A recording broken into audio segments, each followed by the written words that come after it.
हम यहाँ सेलेक्ट करेंगे नो, नो हमने सेलेक्ट कर लिया। फिर ITR कौन सा है आपका, ITR 1 2 3 4, जैसे कि हम 1 फाइल कर रहे हैं, 1 सेलेक्ट कर लिया हमने। अब hello friends, welcome back to my channel let's कॉटरी। मैं हूं आपका फ्रेंड एडवोकेट कैलाश। और जैसे कि मैंने आपको कुछ प्रीवियस वीडियोस में कहा था, जो मैं आपको आपकी ITR फाइल करने में मदद करूंगा और आप अपना ITR कैसे फाइल कर सकते हैं, आप अपना इनकम टैक्स रिटर्न कैसे फाइल कर सकते हैं, ये मैं बताऊंगा आपको। क्योंकि कई लोग जो कि अपना ITR फाइल नहीं कर पाते, क्योंकि वो उसके बारे में ना तो समझते हैं, तो उसके रिगार्डिंग में मैंने वीडियो बना रखा है। साथ ही वो अपना ITR खुद कैसे फाइल करें, क्योंकि कई बार उनके पास कोई ऐसा रेफरेंस नहीं होता जिससे कि वो कंसल्ट कर पाएं, तो आप अपना ITR खुद भी फाइल कर सकते हैं, क्योंकि ये आपके एक डॉक्यूमेंट के तौर पे काम होता है। तो आप अपना ITR कैसे फाइल करेंगे, इसकी रिगार्डिंग इस वीडियो में आपको आज पता चलने वाला है। मैं आपको स्टेप टू स्टेप इसमें बताने वाला हूं, जो आप अपना ITR कैसे फाइल करें, किन डॉक्यूमेंट्स की रिक्वायरमेंट है, किन चीज़ों पे जाकर के आपको फिलअप करना है। अगर आप नॉर्मल सिंपल अपना ITR फाइल करना चाहते हैं तो वो कैसे करेंगे। अगर आपका इनकम 5 लाख के आसपास है तो आप अपना क्लियरली एक सिंपल फॉर्मेट में फाइल जब करेंगे तो किन बातों को आपको ध्यान में रखना है। अगर आपका 10 लाख से ऊपर होगा तब किन बातों को ध्यान रखना है, वो सारी बातें मैं आज इस वीडियो में कवर करूंगा। आप स्टेप टू स्टेप इस ITR फॉर्म को फिल करते हुए और मुझे फाइल करते हुए जरूर देखें, ताकि आपको ये पूरा चीज समझ में आए और आप इसके बारे में जान पाओ और आप अपना ITR खुद भी फाइल कर सको। तो आइए स्टार्ट करते हैं इस वीडियो को और समझते हैं कि हम अपना ITR खुद कैसे फाइल कर सकते हैं। देखिए, पहली बात तो मैंने इस PPT का यूज, ये जो आपका फिगर है, इसका यूज मैंने एक वीडियो में किया था और आपको बोला था तो मैं आने वाले दिनों में एक वीडियो लेके आऊंगा जिसमें आपको कंप्लीट सिखाऊंगा जो आप अपना ITR कैसे फाइल कर सकते हैं। तो ये एक वेबसाइट है www.incometax.gov.in। इस वेबसाइट के थ्रू आप पहुंचेंगे अपने वेबसाइट पे और वहां आप कैसे फाइल करेंगे ये हम समझ सकते हैं। या दूसरा क्या, तो एक्सेल फॉर्म हमें डाउनलोड करना है और उसे हमें फाइल करना है। तो ये दोनों प्रोसीजर को हम समझेंगे। इसी वेबसाइट पे आपको ये फॉर्म भी मिल जाएगा। तो ये दोनों बात आज हम समझने वाले हैं। तो चलिए स्टार्ट करते हैं कैसे फॉर्म फाइल करेंगे। यहां पे हम गूगल पे गए और गूगल पे हमने टाइप किया सिंपल सा, आप ई फाइलिंग इनकम टैक्स भी लिख सकते हैं। तो देखिए, जैसे ही मैंने सर्च किया तो हमारा आया ई फाइलिंग इनकम टैक्स india.gov.in। इसका जो वेबसाइट है वो ये है, इनकम टैक्स डिपार्टमेंट का www.incometax.gov.in। इस पे हमने जैसे ही क्लिक किया तो हमारा वेबसाइट खुल के आ गया और इस वेबसाइट के अंदर आपको वो सारे फॉर्म मिल जाएंगे जो कौन से आपको फॉर्म फाइल करने हैं। अगर उस फॉर्म की रिक्वायरमेंट है आप तो आप डाउनलोड में जाएंगे और यहां आप अपना फॉर्म जो है वो सिलेक्ट कर सकते हैं और यहां से आप अपना फॉर्म डाउनलोड कर सकते हैं। ITR 1 2 3 4 ये सारे फॉर्म यहाँ पे अवेलेबल हैं। यहाँ पे ITR 1 2 3 4 यहाँ पे सारे फॉर्म अवेलेबल हैं और यहाँ से आप अपने फॉर्म डाउनलोड कर सकते हैं। देखिए, जैसे कि मैं ITR 1 में गया तो यहाँ पे आ रहा है क्या, जो for the individual being resident other than not ordinary resident having total income up to 50 lakh. जैसे कि मैंने इस वीडियो में आपको समझा रखा है कि जिस भी पर्सन का 50 लाख तक इनकम है वो अपना इनकम ITR 1 में फाइल कर सकते हैं। तो यहाँ पे एक्सेल का जो है वो फॉर्म है, आप इसे डाउनलोड कर सकते हैं और साथ ही इसमें ये भी दे रखा है वैलिडेशन कैसे करेंगे, ये सारी चीजें इसमें इंफॉर्मेशन भी मेंशन है जो आपको कैसे फाइल करना है। तो अगर आप एक्सेल के थ्रू अपना फाइल करना चाहते हैं तो यहां से आप डाउनलोड करके आप अपना एक्सेल के थ्रू फाइल कर सकते हैं। जो एक्सेल का एक डाटा आ जाएगा, उसके बाद उसमें चीजों को आप इजीली फिलअप करके देन उसे अपलोड कर दोगे आप। तो ये इस तरीके से। लेकिन अगर आपको ऑनलाइन फाइल करना है तो उसके लिए हमें यहां से लॉग इन करना होगा। देखिए, ये पेज खुल के आ गया। जैसे ही मैंने लॉगिन पे क्लिक किया तो लॉगिन पे क्लिक करते इसमें आपका ये पेज खुल के आ गया। लेकिन ये लॉगिन कब होगा, जब आप रजिस्टर कराओगे। तो मैं किसी सेपरेट वीडियो में ये भी बताऊंगा जो आप अपना अकाउंट कैसे रजिस्टर कर सकते हैं, अपना पैन नंबर से कैसे आप अपना अकाउंट यहाँ पे रजिस्टर कर सकते हैं। जनरली रजिस्ट्रेशन जो है वो 2 चीजों से होगा आपका, एक पैन नंबर, दूसरा आधार नंबर। इन्हीं 2 चीजों का डिटेल चाहिए होता है और मेल ID, मोबाइल नंबर, बस ये 4 चीजें चाहिए। आप रजिस्ट्रेशन कर सकते हो। अपने लॉगिन पासवर्ड आपको मिल जाएगा जिसमें कि लॉगिन ID जो होता है वो अक्सर आपका पैन, आधार या कोई अदर यूजर ID अगर बनाना चाहो तो वो भी अब ऑप्शन है, आप बना सकते हो। अब जिस भी पर्सन का मैं आपको फाइलिंग कर रहा हूं उसका मैं यहाँ पे पैन मेंशन करूंगा। अब यहाँ पे मुझे क्लिक करना है। क्लिक करने के बाद यहाँ पे कंटिन्यू खुल जाएगा। जब तक ये क्लिक नहीं हुआ रहेगा तब तक यहाँ पे कंटिन्यू का बटन ओपन नहीं होगा, तो इसलिए हमें यहाँ पे क्लिक कर देना है। जैसे क्लिक करेंगे ये खुल गया और खुलने के बाद हमने इसे कंटिन्यू कर दिया। अब जैसे हमने कंटिन्यू किया तो इनका ये पोर्टल खुल के आ गया, इनका जो लॉगिन है वो खुल के आ गया। ठीक है, तो यहाँ पे पर्सन का नाम भी मेंशन होता है, जो किसी भी पर्सन का है। यहाँ पे मैंने इसे थोड़ा सा हाइड कर रखा है क्योंकि प्राइवेसी की वजह से। तो यहाँ पे उनका नाम शो हो रहा होता है, जो वो इंडिविजुअल हैं, और साथ ही क्या नाम है। अब देखिए, जब भी हम रजिस्ट्रेशन करते हैं तभी हमें ये सिलेक्शन करना होता है, जो हम इंडिविजुअल के लिए कर रहे हैं, कंपनी का रजिस्ट्रेशन कर रहे हैं, या फिर किसी एचयूएफ का कर रहे हैं। जब हम एक लॉगिन आईडी पासवर्ड बना रहे होते हैं, जब इस वेबसाइट के ऊपर रजिस्टर कर रहे होते हैं, तभी हमें ये सिलेक्शन करना होता है जो हम किसके लिए कर रहे हैं, ये पैन नंबर किसका है। और जनरली अगर आप किसी कंपनी के बेसिस पे इंडिविजुअल का करोगे तो वो पॉसिबल भी नहीं हो पाएगा, क्योंकि वो ऑटोमेटिकली कंसीडर कर लेते हैं या फिर वैलिडेट नहीं हो पाते हैं।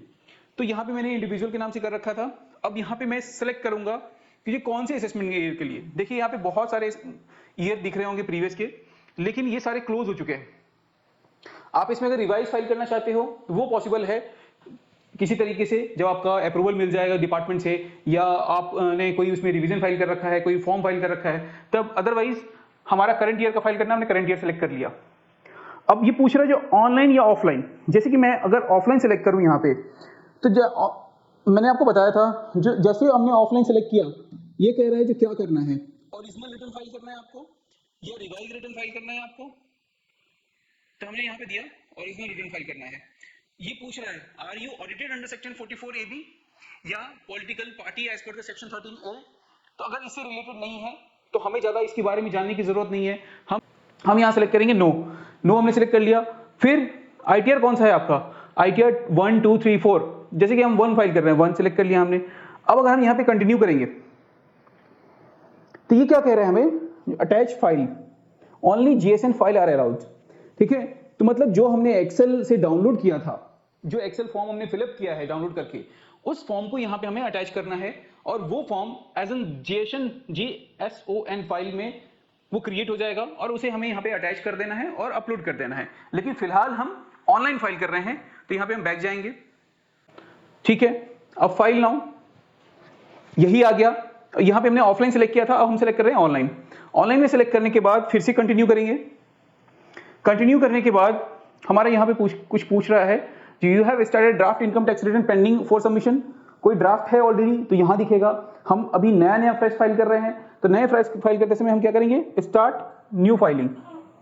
ठीक है, जैसे ही स्टार्ट न्यू फाइलिंग करेंगे, यहाँ पे लोडिंग होना स्टार्ट होगा, और हमारे पास ये फॉर्म खुल के आया। अभी पूछ रहा है जो इंडिविजुअल हो आप, या एचयूएफ हो या अदर्स हो। ठीक है, हम यहाँ पे इंडिविजुअल हैं, इसलिए हमने इंडिविजुअल सेलेक्ट कर लिया। ठीक है, अभी पूछ रहा है कौन सा फॉर्म फाइल करना है आपको, आईटीआर 1 2 3 4। अभी तक सिलेक्शन नहीं आया था जो कौन सा आईटीआर आपको फाइल करना है। यहां आया है प्रॉपर सिलेक्शन, इसलिए वहां पे पूछा गया जो आप कौन हो, नहीं आप क्या हो। इसके लिए यहाँ पे वहां पे पूछा गया था जो इंडिविजुअल या एचयूएफ या अदर, आप क्या हो ये कंफर्म करो। जैसे हमने इंडिविजुअल कंफर्म किया, तो हमसे पूछ रहा है जो आईटीआर 1 2 4 3 इसमें नहीं आया, आईटीआर 1 2 4 आ रहा है। अब हमने 1 सेलेक्ट कर लिया। देखिए यहाँ पे एक नोट आ रहा है जो please note new tax regime is the default regime, kindly compare the tax liability as per the new and old tax regime before filing your return of income. List of significant exemption deduction not available under the new tax regime, HRA, LTA, deduction under section 80C, 80D, 80U, 80E, मतलब chapter 6 के सारे section इसमें include नहीं होंगे। देखिए इस note का ये कहना है, जो अगर आप नया रिजिम में जाते हैं तो आप डायरेक्ट मतलब सेलेक्ट कर सकते हैं न्यू रिजिम में जाने के लिए। वो मैं सिलेक्शन दिखाऊंगा अभी कैसे सेलेक्ट करोगे आप। तो अगर आप न्यू सेलेक्ट करते हो तो किसी भी तरह का डिडक्शन, किसी भी तरह का एग्जेम्पशन, कोई भी अलाउंसेस आप वहां पे दिखा नहीं पाओगे। लेकिन अगर आप ओल्ड रिजिम में ही रहते हो तो आप वहां पे बेनिफिट उसका दिखा सकते हो। मैं अभी ओल्ड रिजिम ही सेलेक्ट करूंगा, न्यू रिजिम सेलेक्ट नहीं करूंगा, क्योंकि न्यू रिजिम में वो बातें नहीं आएंगी, वो सारी की सारी हाइड हो जाएंगी, जिसके चलते मैं आपको वो चीजें कंफर्म नहीं कर पाऊंगा, वो चीजें बता नहीं पाऊंगा जो कि इसमें आपको जानने की जरूरत है। अब यहाँ पे आ रहा है taxable income is more than basic exemption limit. देखिए अगर आपकी इनकम 5 लाख से ऊपर है तो आप जनरली ये सेलेक्ट कर लीजिए, लेकिन टैक्सेबल इनकम ये भी ध्यान रखना है, ग्रॉस इनकम नहीं, टैक्सेबल इनकम। अब ग्रॉस इनकम क्या होता है, टैक्सेबल इनकम क्या होता है, ये मैं किसी वीडियो में आपको सेपरेटली समझाऊंगा। और अभी के लिए मैं आपको ये समझा दूं, जो ग्रॉस इनकम वो हो गया जो आपका टोटल इनकम है। मतलब अगर आपने पूरे साल में 10 लाख कमाए हैं, उसमें से कुछ इन्वेस्टमेंट भी किया है, तो 10 लाख जो है आपका ग्रॉस इनकम है। लेकिन जो पार्ट आपने इन्वेस्टमेंट कर दिया है, जैसे कि आपने पीएफ में कुछ इन्वेस्टमेंट कर दिया, आपने जो है कैपिटल गेन में कुछ इन्वेस्टमेंट कर दिया है, आपने जो है कोई लोन लिया था, आपने होम लोन, उसमें कुछ इंटरेस्ट का पेमेंट कर दिया है, फिर वो सारे डिडक्शन पार्ट हो जाते हैं जिसे कि हम माइनस करेंगे और तब बनेगा आपका टैक्सेबल इनकम। तो यहां पे कहा जा रहा है अगर taxable income is more than basic exemption limit तो हम ये सेलेक्ट करेंगे। उसको filing return of income due to fulfilling any one more below.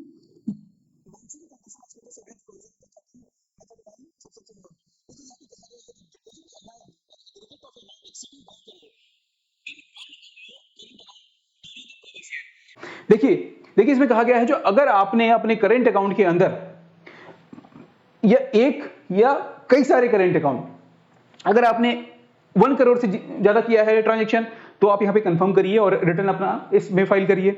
ठीक, अगर आपने एक्सपेंडिचर किया है 2 लाख से ज्यादा for travel foreign country yourself और एनी अदर पर्सन, अगर अपने लिए खर्च किया है या किसी और के लिए खर्च किया है 2 लाख से ज्यादा ट्रैवलिंग में, तो आपको ये सिलेक्ट करना है। ठीक है, incurred expenditure of amount aggregate of amount exceeding 1 lakh consumption of electricity during the previous year। देखिए अगर आपने 1 लाख से ज्यादा का इलेक्ट्रिसिटी यूज किया है तो भी आप अपने आप को इसमें सेलेक्ट करिए। ये कुछ प्रोविजन दिए गए हैं, इन कंडीशनों के अंदर ही आपको ये आईटीआर सेलेक्ट करना है, अदरवाइज आप अदर सेलेक्ट करिए। ठीक है, तो हमने अदर सेलेक्ट किया और यहां से हमने इसे कंटिन्यू कर दिया। जैसे ही हमने इसे कंटिन्यू किया, देखिए इसमें ये बात कही गई है जो आपका फॉर्म ऑलरेडी फिलअप होगा ये सिर्फ और सिर्फ आपको असिस्ट करने के लिए है। ऐसा नहीं है जो डिपार्टमेंट ने अगर मेंशन कर दिया है कोई अमाउंट तो आपको उसे कंसीडर ही करना है, और लेकिन आपको वेरीफाई जरूर करना है कि ये अमाउंट कहां से एक्चुअल में आ रहा है, क्योंकि ये कहीं ना कहीं किसी न किसी आपके लिंक डॉक्यूमेंट से आ रहा होगा, जिसके कारण आपको ये वेरीफाई जरूर करना है जो आखिर ये अमाउंट कहां से आ रहा है। क्योंकि अगर आप वेरीफाई नहीं करते हो और ये इनकम आपके इनकम टैक्स रिटर्न में दिख रहा है तो ये इनकम कहीं ना कहीं से आया होगा, और अगर आप इसे वेरीफाई नहीं किए, अगर आपने इसे कंसीडर नहीं किया तो कहीं ना कहीं आपके इनकम टैक्स रिटर्न में डिफेक्ट आ सकता है। ठीक है, तो मैंने इसे ओके कर दिया। अब पहला जो इंफॉर्मेशन आ रहा है इसमें कह रहा है जो पर्सनल इंफॉर्मेशन। अब ये पर्सनल इंफॉर्मेशन जो है हमारा, इसमें हम जाएंगे,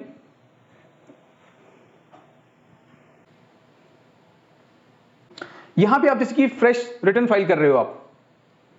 ठीक है, इस जो आपका पहला सिलेक्शन आया था पर्सनल इंफॉर्मेशन, इसके अंदर आपका नाम, आपका डेट ऑफ बर्थ, आपका मेल आईडी, आपका मोबाइल नंबर, आपका एड्रेस, आप सब कुछ फिर से वेरीफाई कर सकते हो और उसे आप वैलिडेट कर सकते हो।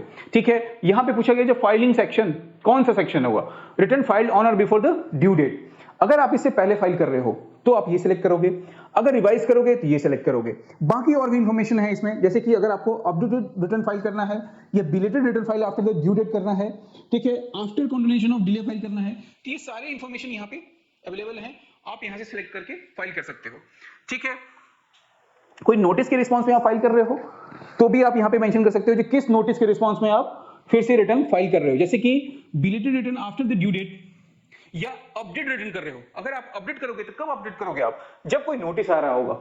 अगर नोटिस आया है और उसे अपडेट कर रहे हो आप तो यहां पे सिलेक्शन करने के बाद आपको इसके नीचे भी सिलेक्ट करना होगा। ठीक है, फिर आगे यहां पे जो of the new tax regime, ठीक है, अगर आपको यहां पे नया टैक्स रिजिम सेलेक्ट करना है, जो अगर आपको ओल्ड टैक्स रिजिम सेलेक्ट करना है तो यहां पे यस करोगे, अदरवाइज नो कर दोगे आप। नो करते ही यहां पे डिफॉल्ट में आ रहा है नो, लेकिन अगर आपने यहां पे यस कर दिया तो ओल्ड टैक्स रिजिम चलेगा, और अगर आपने नो कर दिया तो आपका न्यू टैक्स रिजिम आ जाएगा, जिसमें कि आप ना तो किसी चैप्टर 6 जो हमारा 80C का डिडक्शन है, 80D का डिडक्शन है, मतलब डिडक्शन का जो पूरा चैप्टर है इनकम टैक्स का, उसका कोई भी बेनिफिट नहीं मिलेगा। जैसे कि आप कोई होम लोन का इंटरेस्ट है आपका, या आप पीपीएफ में कुछ डिपॉजिट करते हो, या ईपीएफ का अमाउंट का कोई डिडक्शन लेना है, या आपको मेडिक्लेम का डिडक्शन लेना है, तो वो सारे डिडक्शन यहाँ पे खत्म हो जाएंगे। जैसे ही आप न्यू रिजिम सेलेक्ट करोगे वो सारे डिडक्शन पार्ट खत्म हो जाएंगे और इसका कैलकुलेशन अलग चलेगा। ठीक है, इसलिए जैसे कि मैंने आपको बताया जो अभी फिलहाल मैं इनका ओल्ड टैक्स रिजिम सेलेक्ट कर रहा हूं ताकि वो सारी पॉइंट्स मैं आपको बता पाऊं, और साथ ही मैं ये भी बताते रहूंगा कि ये पॉइंट आप अगर न्यू टैक्स रिजिम का सेलेक्ट करते हो तो वहां पे कहीं ना कहीं ये खत्म हो जाएगा। ठीक है, तो मैंने ये सेलेक्ट कर लिया।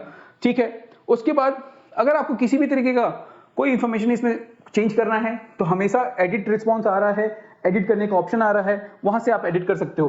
तो कई जगह जो है एडिट करने का ऑप्शन भी आता है, तो वहां से आप अपना एडिट कर सकते हो। ठीक है, अब क्या यहां पे बैंक डिटेल आ रहा है, देखिए यहाँ पे बैंक डिटेल, अगर आपको यहाँ पे लिखा हुआ है इंफॉर्मेशन के साथ, refund will not be transferred to the bank account unless it is pre validate. अगर आपने इसको प्री वैलिडेट नहीं किया ना, तो आपको आपका रिफंड नहीं आएगा, ठीक है। और किसी एक बैंक को आपको वैलिडेट करना ही पड़ेगा।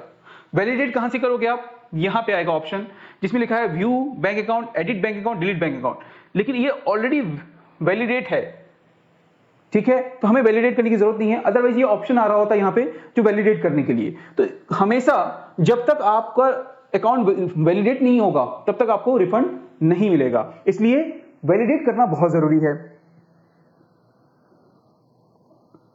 अगर मुझे दूसरा बैंक अकाउंट ऐड करना है, मेरे पास जितने भी बैंक अकाउंट हैं मैं ऐड कर सकता हूं।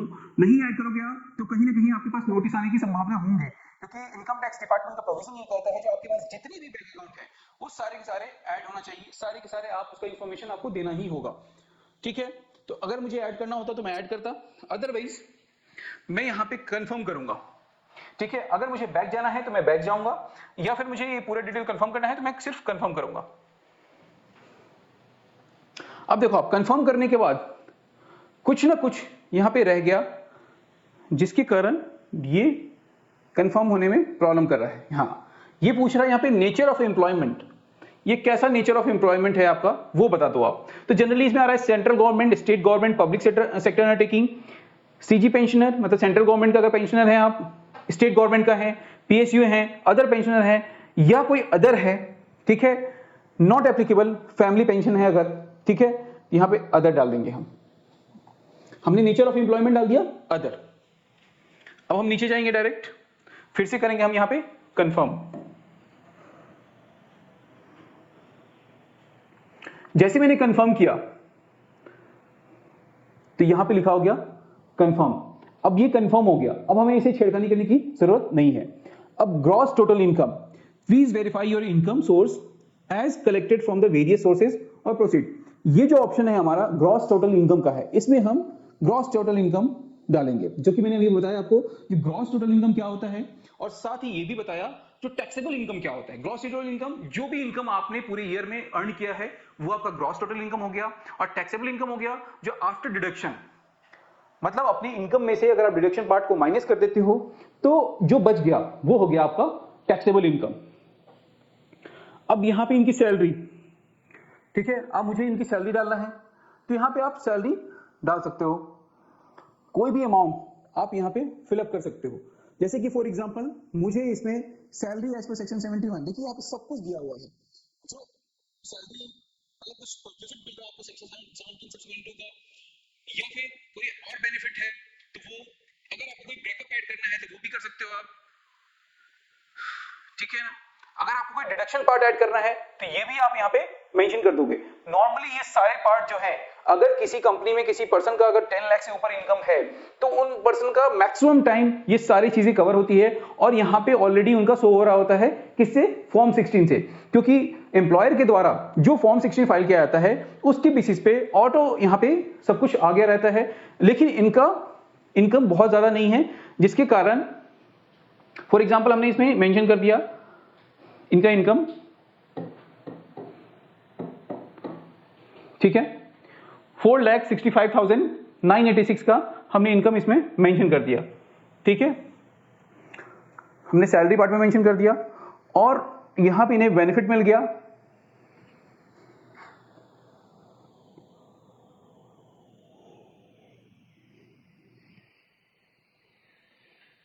फॉर एग्जाम्पल हमने यहाँ पे 5,65,986 का यहाँ मेंशन कर दिया, तो यहाँ पे इन्हें 50,000 का जो स्टैंडर्ड डिडक्शन है वो पार्ट भी मिल चुका है, ठीक है।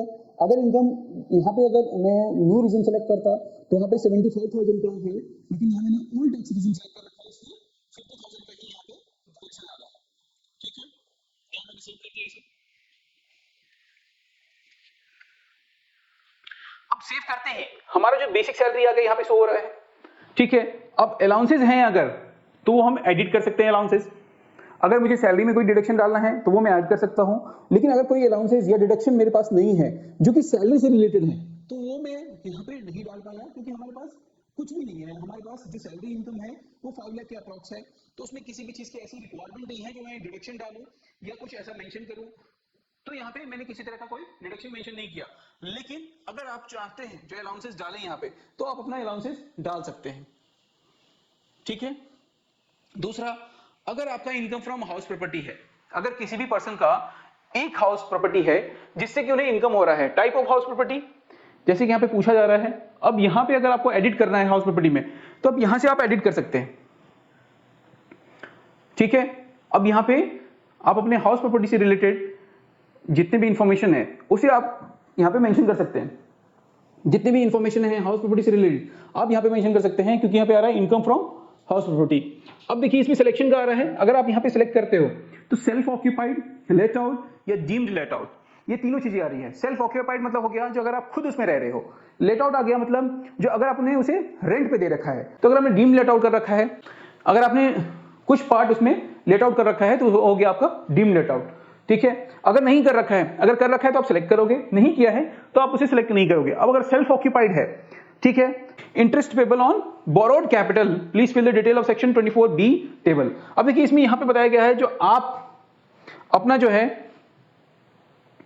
वो मेंशन करिए, जो आपने इंटरेस्ट पेमेंट किया है, जो इंटरेस्ट पार्ट जो आपने पेमेंट कर रखा है वो आप यहां पे मेंशन कर सकते हैं। अब उसका बेनिफिट आपको यहां पे मिल सकता है 2 लाख रुपए तक का, ठीक है। और अगर आपने जो भी रेंट मेंशन किया है, अगर आप जैसे लेट आउट लिखोगे इस पे, तो वहां पे रेंट कैलकुलेट करने के लिए बोलेंगे जो आपने कितना रेंट दिया है। जैसे कि मैं अगर सेलेक्ट करूं यहां पे लेट आउट, अब लेट आउट सेलेक्ट करते ही वो पूछ रहे क्या, जो ग्रॉस रेंट रिसीव्ड, कितना रेंट आपने रिसीव किया है, एनुअल वैल्यू क्या है, लोकेशन लोकल अथॉरिटी क्या है, tax paid to the local, क्या आपने टैक्स पेड किया है लोकल अथॉरिटी को, तब वो एनुअल वैल्यू उसका 30% ऑफ एनुअल वैल्यू जनरेट कर लेंगे और फिर आपका माइनस करके यहां पे दिखा देंगे। ये सारा कैलकुलेशन पार्ट हो जाएगा। लेकिन अगर आप सेल्फ ऑक्यूपाइड दिखाओगे तो ये चीजें खत्म हो जाएंगी, सिर्फ और सिर्फ आपको अपना इंटरेस्ट पार्ट यहां पे मेंशन करना है, ठीक है। लेकिन इनका कुछ भी नहीं है, इसलिए मैं यहां पे बैक कर लेता हूं, ठीक है। अब मेरा इनकम पार्ट हो गया, हाउस प्रॉपर्टी हो गया, अब बच गया मेरा इंटरेस्ट ऑन बोरोड कैपिटल या इनकम फ्रॉम अदर सोर्सेस। देखिए इंटरेस्ट फ्रॉम बोरोड कैपिटल में क्या आ गया, जो हमने वो अमाउंट मेंशन करना था हाउस प्रॉपर्टी का, वो हम अमाउंट यहां पे मेंशन कर सकते थे, लेकिन हमारा वो अमाउंट नहीं है यहां पे। फिर आ गया हमारा इनकम फ्रॉम अदर सोर्सेज। अब इनकम फ्रॉम अदर सोर्सेज में बहुत सारी चीजें हैं, अगर आप मुझे मोर ब्रेकअप्स देना है, ऐड करना है, तो हम इसमें ऐड कर सकते हैं। जैसे कि कोई लॉटरी इनकम हो गया, कोई कमीशन का इनकम हो गया, तो ये सारी चीजें आप इसमें ऐड कर सकते हैं। लेकिन generally interest from saving bank account, कई बार लोग मिस्टेक करते हैं इसी चीज में। आपके अगर सेविंग बैंक अकाउंट में अगर इंटरेस्ट पार्ट कहीं से आ रहा है तो उस इनकम को आपको यहाँ पे शो करना है। अगर आप नहीं शो करोगे तो कहीं ना कहीं आपका यहाँ पे आईटीआर में मिसमैच आएगा और वो आपके लिए कहीं ना कहीं प्रॉब्लम आपको हो सकता है, उससे प्रॉब्लम। तो आप इसमें ये फील जरूर करोगे कि interest from saving bank account, ठीक है। अगर इंटरेस्ट फ्रॉम डिपॉजिट, अगर आपने कोई डिपॉजिट कर रखा है, कोई एफडी कर रखा है, तो उससे अगर आता है तो वो भी अमाउंट आपको यहाँ पे मेंशन करना है। ये चीजें इनके पास नहीं है, तो मैं आगे बढ़ता हूं। अब यहाँ पे एग्जेम्प्टेड इनकम, जैसे कि बहुत सारे ऐसे इनकम होते हैं जो कि ऑलरेडी एग्जेम्प्ट होते हैं, जैसे कि एग्रीकल्चर इनकम, लेकिन इनकम तो है तो उसे शो करना जरूरी है। अगर आप नहीं करोगे तो उससे भी कहीं ना कहीं प्रॉब्लम हो सकता है, तो उसे आपको शो करना है, ठीक है। हमने इसे यहाँ पे कंफर्म कर दिया।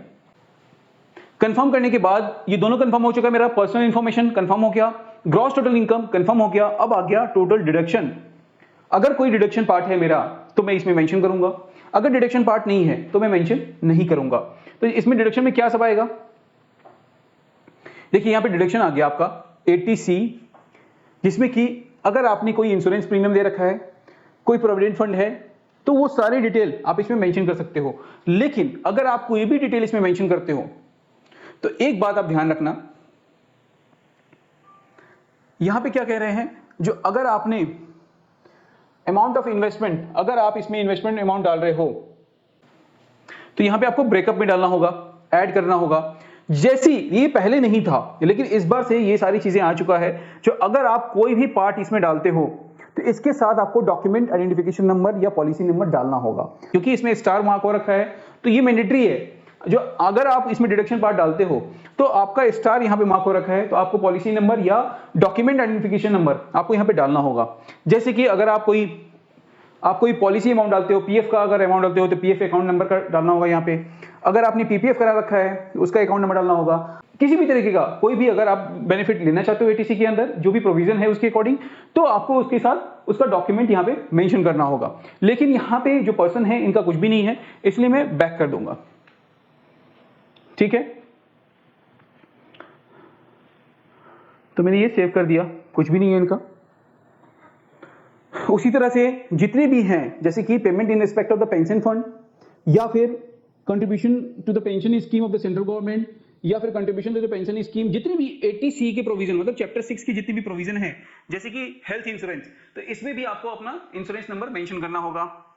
ठीक है, तो ये सारी चीजें, कोई medical treatment of specified disease है तो वो भी डिटेल आपको मेंशन करना होगा। ये सारी बातें आपको इसमें ऐड करना है। तो ये ध्यान रखना है जो अगर आप कोई भी इंफॉर्मेशन इसमें मेंशन करोगे, तो पहले नहीं था, पहले वो डॉक्यूमेंट की रिक्वायरमेंट नहीं मांगते थे, डॉक्यूमेंट के आइडेंटिफिकेशन नंबर नहीं मांगते थे, लेकिन अब डॉक्यूमेंट के आइडेंटिफिकेशन नंबर मांगने लगे हैं। तो आपको ये ध्यान रखना है जो वो सारी इंफॉर्मेशन आपको यहाँ पे प्रोवाइड करना होगा, क्योंकि उस पर स्टार बना हुआ है।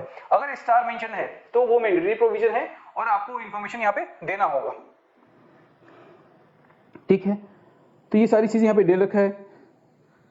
अगर आपने कोई अमाउंट ऑफ रेंट पेड, अगर आपने एचआरए का बेनिफिट नहीं लिया है या आपकी सैलरी में एचआरए का पार्ट नहीं है किसी भी तरीके से, तो आप इस सेक्शन के अंदर अपना कुछ रेंट का बेनिफिट ले सकते हो, जो भी रेंट आप पेमेंट करते हो। लेकिन उसके लिए जो भी डॉक्यूमेंट की रिक्वायरमेंट होगी वो आपसे डिमांड करेंगे, वो आपको यहाँ पे सबमिट करना होगा।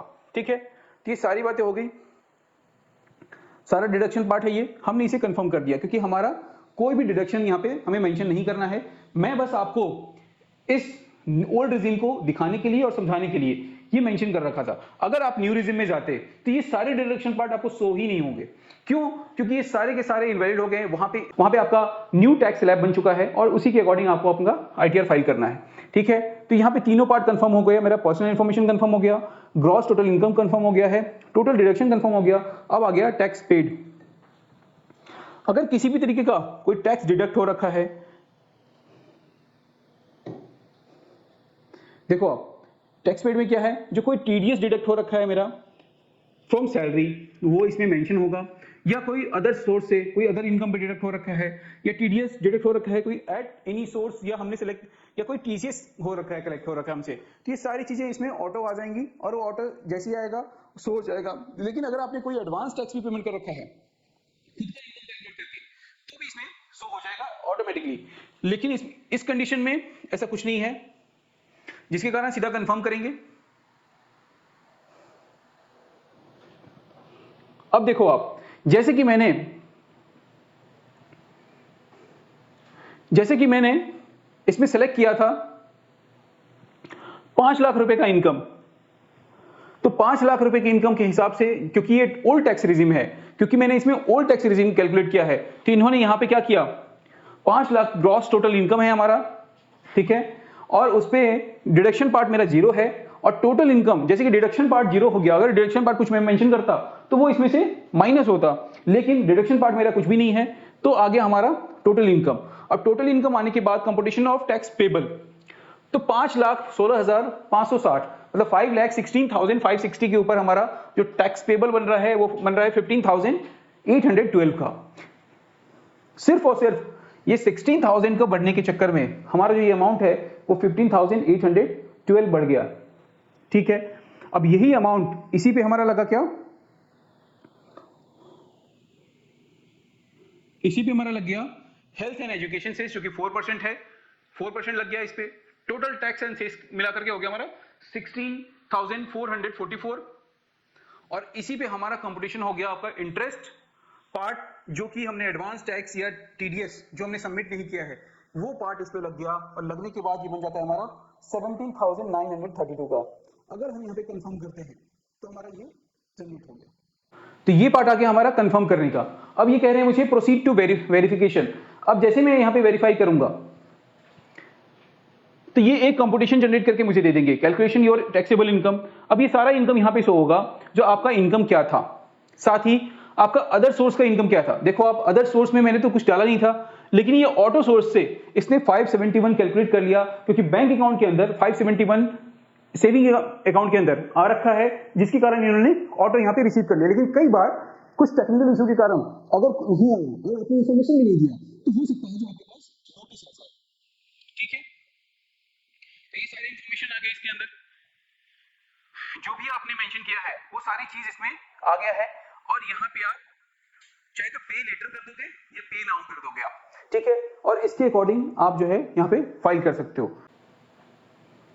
अब यहाँ पे आ गया हमारा, अगर हमने पेमेंट करना होगा, हमने कर दिया पेमेंट, और यहाँ पे आ जाएगा preview and submit your return.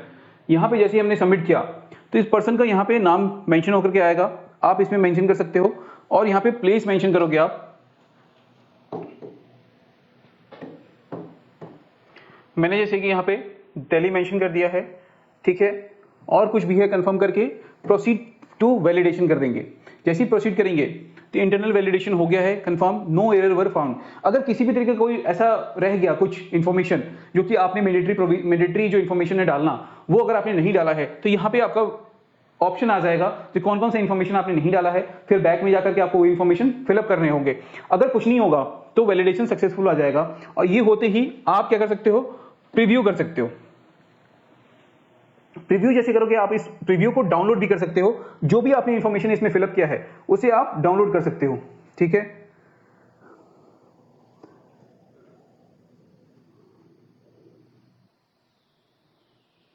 अब मैंने कर दिया तो उसे प्रोसीड कर दिया, मैंने जो भी इंफॉर्मेशन था वो सही था, मैंने डाल दिया। फिर यहाँ पे आ गया प्रोसीड टू वेरिफिकेशन। अब वेरिफिकेशन के लिए मैंने आगे प्रोसेस कर दिया। अब देखिए इसमें तीन चीजें पूछ रहा है, ई वेरीफाई नाउ, अगर आप तुरंत करना चाहते हो तो तुरंत करें, ई वेरीफाई लेटर, या वेरीफाई बाय ITRB, मतलब चाहे तो आप बाद में करना चाहते हो तो विदिन 30 डेज आप इसे वेरीफाई कर लो। अगर आप तुरंत करना चाहते हो तो अपने आधार OTP के द्वारा इसे तुरंत कर सकते हो आप, या अगर आपको ITRB इसे साइन करके अगर आपको भेजना है तो जैसे ही आप इसका प्रिंट आउट लोगे उसमें नीचे एड्रेस दिया रहेगा, उस एड्रेस पे आपको साइन करके इसे भेजना होगा विदिन 30 डेज, जिससे कि वो आपका वैलिडेट हो जाए।